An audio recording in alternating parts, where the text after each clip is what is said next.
Today, we're going to tackle something super important: how to talk about yourself in English.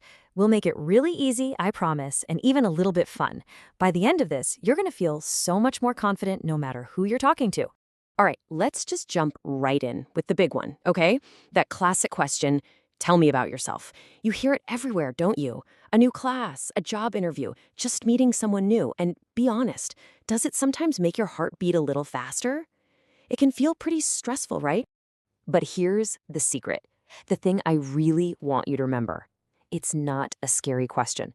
It's not a test you have to pass. The best way to think about it? It's actually an invitation, a friendly one. It's just someone saying, hey, I'd really like to get to know you a bit. And you know what? Shifting your mindset like that, well, it changes everything. So to help you feel super confident with that invitation, we're going to break this down into 5 easy steps. We'll start with your basic info, then move on to work and family, then we'll get to the fun stuff, sharing your personality. After that, we'll put it all together and create your introduction, and finally, we'll do a quick review and practice. All right, let's get started.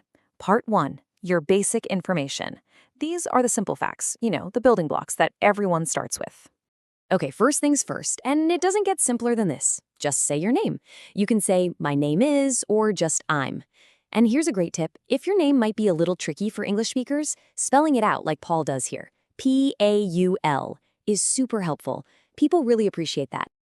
Next up, where are you from and where do you live now? And check this out. See how different these two people are? We've got Paul. He's from Canada and lives in a small, quiet town. He even has a house with a garden.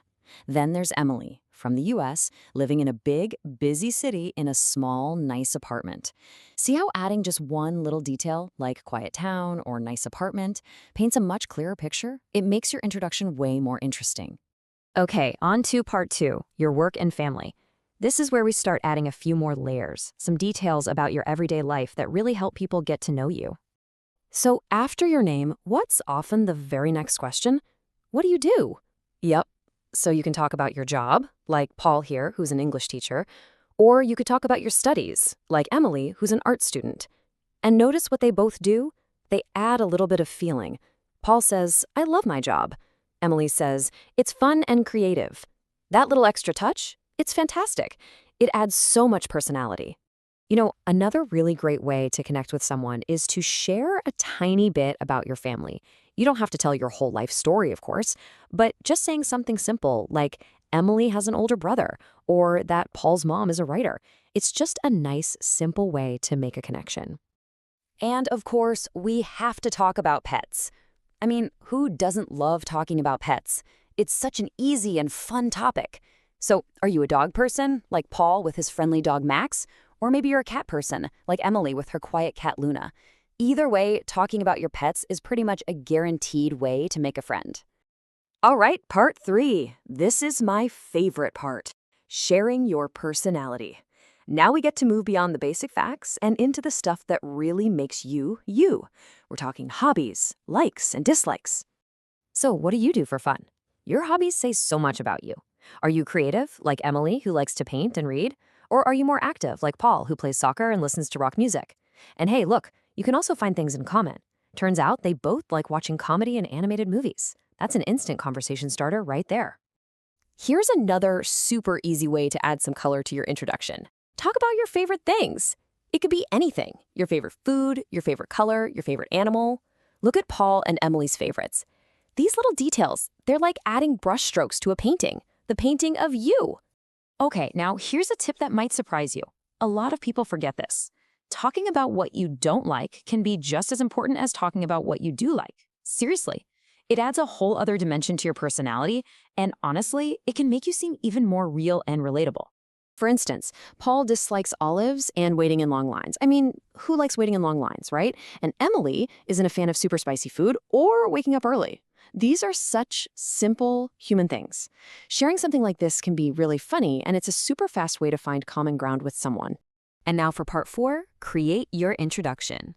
Okay, so we've gathered all these little puzzle pieces about ourselves: our name, where we're from, our job, our hobbies. So the big question is, how do we put them all together so it sounds natural and smooth? Well, here is probably the most important piece of advice I can give you. You don't have to say everything all at once. A great introduction is not a biography. It's about choosing just a couple of interesting things to share that are right for that specific moment. You really have to read the room, you know? The situation matters. For example, if you're at a party, you'd probably introduce yourself like, "Hi, I'm Emily. I love to paint and listen to music. It's fun and social." But if you're in a new class, Paul's introduction makes more sense. "My name is Paul. I'm from the United States. I like to learn new things." The key is to think about who you're talking to and what they might be interested in. See, it's actually pretty easy to build a great little intro. Let's look at Emily's. Step 1, name and what she does. "Hi, I'm Emily. I'm a student." Simple. Step 2, add something she likes. "I love cats and pasta." Fun. And step 3, add something she doesn't like. "But I don't like to wake up early." And boom, just like that, in 3 short sentences, you get a really good sense of who she is. It's so simple and effective. Okay, we've made it to our last section, Part 5, Review and Practice. We've gone over all the building blocks, so let's do a quick review of the most important phrases, and then it's going to be your turn to try it out. Think of these phrases as your personal toolkit. My name is, I am from, I like to.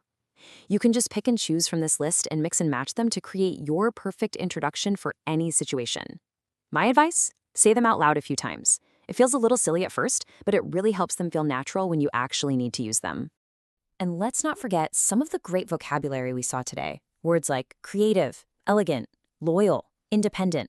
Sprinkling in descriptive words like these can really take your introduction to the next level. It makes your English sound so much richer and more interesting.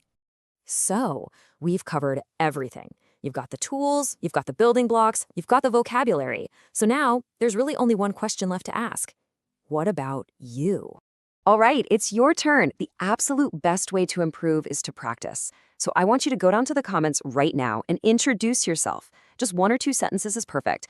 Tell us your name, where you're from, maybe a hobby you have. We would genuinely love to meet you in the comments, so go for it. The more you practice, the more confident you'll become. Thank you so much for hanging out with me today.